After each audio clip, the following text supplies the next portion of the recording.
अस्सलाम वालेकुम, सत श्री अकाल, नमस्ते। मैं हूँ नूर और आज मैं आप लोगों को लेकर चलती हूँ इंडियन कॉन्स्टिट्यूशन क्लब पे। नई दुनिया नेशनल फोरम की ये फर्स्ट सेमिनार है जो होने जा रहा है न्यू दिल्ली में। Discussion about the future of Muslim today's India. Shahid Siddiqui is the president of this forum. Party के एमपीज आए हुए हैं और मैं इकरा हसन की स्पीच आप लोगों के सामने लेके आई हुई हूँ। जल्दी से सब्सक्राइब कीजिए एंड शेयर कीजिए अपनी फैमिली एंड फ्रेंड्स के साथ और बहुत सारा इंफॉर्मेटिव वीडियोस उन लोगों तक पहुँचाइए और कमेंट कीजिएगा प्लीज आप कहाँ से देख रहे हैं और नेक्स्ट आप क्या देखना चाहते हैं मेरे साथ। नई दुनिया नेशनल फोरम इतने खूबसूरत प्रोग्राम के लिए और यहाँ पर जितने भी मेहमान हमारे बीच में मौजूद हैं आप सभी का बहुत बहुत शुक्रिया। मुझे बहुत फख्र महसूस हो रहा है कि शाहिद सिद्दीकी साहब जो मेरे वालिद के अजीज दोस्त हैं उन्होंने मुझे इस लायक समझा कि इतने एस्टीम्ड पैनल में मुझे जगह दी, तो मैं दिल से उनकी शुक्रगुजार हूँ और वो मेरी हद से ज़्यादा तारीफ करते हैं। अभी मैं उस लायक नहीं हूँ लेकिन आपके हौसले अफजाई के लिए मैं आपका दिल से शुक्रिया अदा करना चाहती हूँ। हमारे बीच में सलमान खुर्शीद साहब मौजूद हैं जिनके बारे में आप सब और हम बहुत सुन चुके हैं, बहुत जानते हैं और वो हमेशा से एक रोल मॉडल रहे हैं, न सिर्फ मैं कहना चाहती हूँ मुसलमानों के लिए पर पूरे देश के लिए। सबने मैं एक लॉयर हूँ तो I am very inspired by him and I have always heard him and it's wonderful to share a seat with him here, so I'm very grateful for that. Manoj Jha ji जिनको हम बहुत सुनते हैं पार्लियामेंट में और जिनसे बहुत प्रेरणा और सीखने को मिलता है कैसे अपनी बात रखी जाए, कैसे सबकी बात रखी जाए, आपको भी मैं धन्यवाद देना चाहती हूँ। हमारे बीच में राकेश सिन्हा जी मौजूद हैं, इफ्तिखार अहमद साहब और तमाम जितने भी लोग हैं। Thank you so much for all joining together for this wonderful event. जो कॉन्सेप्ट नोट है उसको जब मैंने पढ़ा and I thought what can the answer to this question be, what is the future of Muslims in India.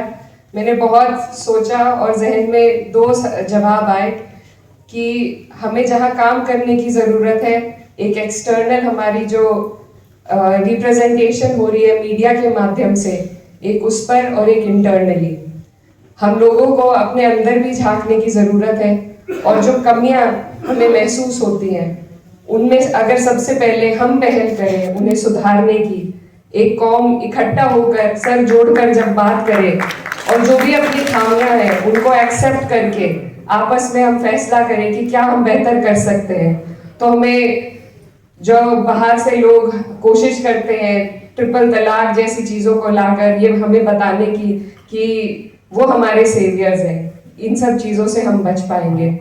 दूसरा जो हमारा external representation हो रहा है, जो परसेप्शन एक बनाया जा रहा है, उसको सुधारने के लिए सबसे ज़्यादा हमें तालीम की ज़रूरत है।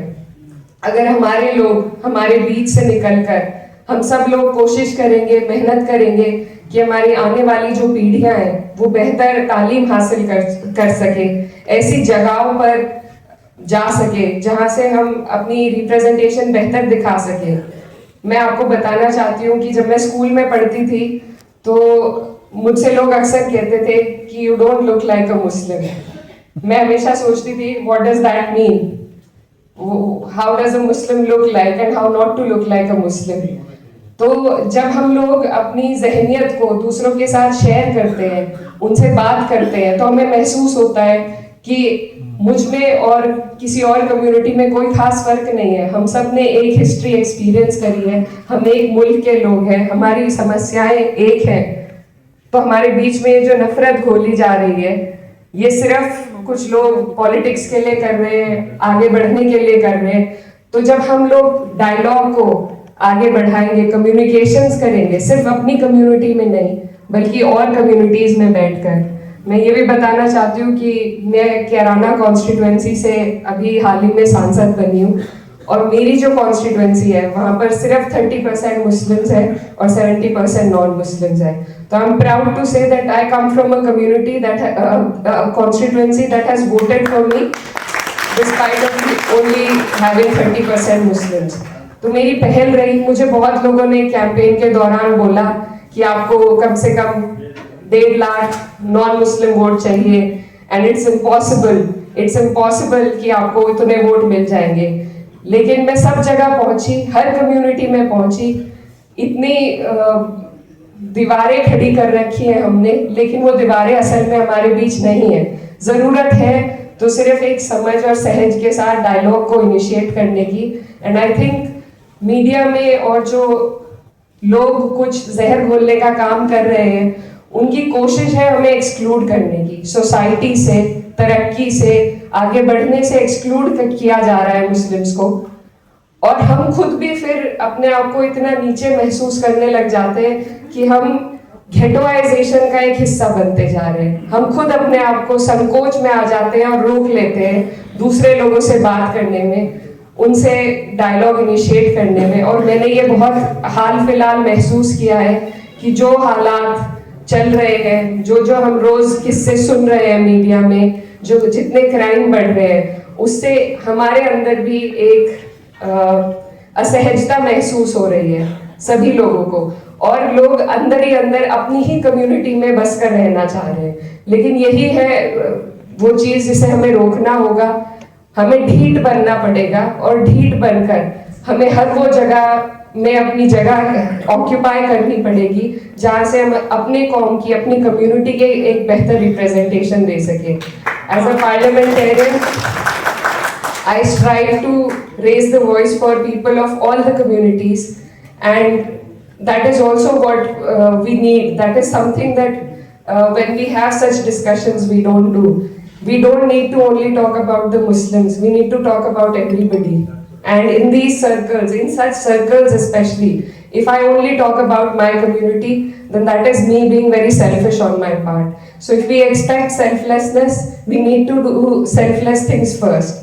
तो हमें सिर्फ अपनी नहीं, अपने जैसों की, हर उस व्यक्ति की आवाज उठानी पड़ेगी, क्योंकि यही हमारे देश की गंगा जमुनी तहजीब है, जो एक तरफ से जिस पे वार हो रहा है और हम भी कहीं ना कहीं उसका शिकार होकर सिर्फ अपनी बात करने लगे हैं। तो हम सबको, ऐसे लोगों को जोड़ना पड़ेगा जो इस गंगा जमुनी तहजीब की हिफाजत करना चाहते हैं, और हम सबको एक दूसरे के लिए आवाज उठानी पड़ेगी। I think that is what the future holds for us, and if we move in this direction, I think it will be a better future. So and we have people amongst ourselves here जो हर जात, बिरादरी और धर्म की जो boundaries है उनको लांग कर यहाँ पर मौजूद है। और ऐसा हमने कई चीजों में देखा है। जब CAA NRC की प्रोटेस्ट हुई थी, तो I think more than Muslims there were other communities who had come forward to support us. So we need to stand for each other, we need to look within ourselves and do better for our community, and then to stand for other communities. I think only then can we provide a better future, not just for Muslims but for everybody in the country. Thank you so much. Thank you for watching this video. Take care. Bye bye. Allah Hafiz. Keep showering your blessings and love.